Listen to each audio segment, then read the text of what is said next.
Well, this is an unusual course. We're trying to replicate what happens in the operating room. I don't think I've seen this type of integration in any other presentation.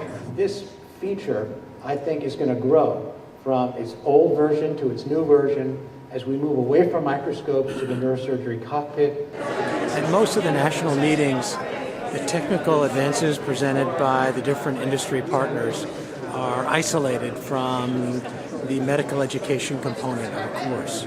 So then you come to the patient, open up the aperture.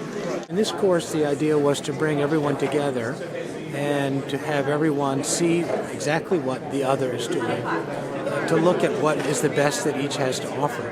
In addition, we're trying to integrate in mock operating rooms. So we've created 2 operating rooms without real patients, but we've used 3D prints of real patients to try to bring together our technologies. If we're just painting and segmenting pathology, it can take like an hour or 2, but if you're segmenting a boatload of critical structures, it can take days. We have integrated operating rooms that are really showcasing how these kinds of tools really work. And if you're a physician, or if you're even a med student, or you're a resident, or even a researcher, actually understanding how this works practically in the OR is not something you get a lot of exposure to unless you become an attending physician. My name's Lindley. I'm a rising 4th-year medical student at the University of Michigan Medical School. Seriously considering neurosurgery. I'm particularly interested in cerebrovascular neurosurgery.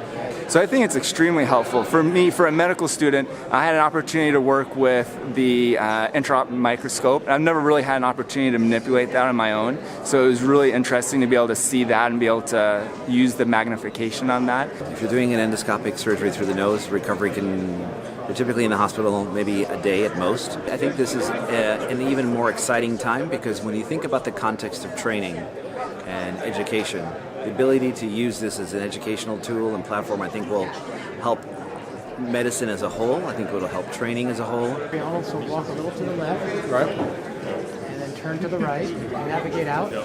Well, I think Mount Sinai is ahead of the curve. I don't believe I've ever seen an integrated presentation like this that brings together all the different partners who would not normally be in the same room, in the same operating room they are, but not in the same venue for education. 72% of the patients, they were able to get 90% of the clot out. I'd like to see us as a hub of innovation in bringing technology into the operating room, but where the intersection between biotechnology, computational computing, and life sciences come together. That's where I think we're leading.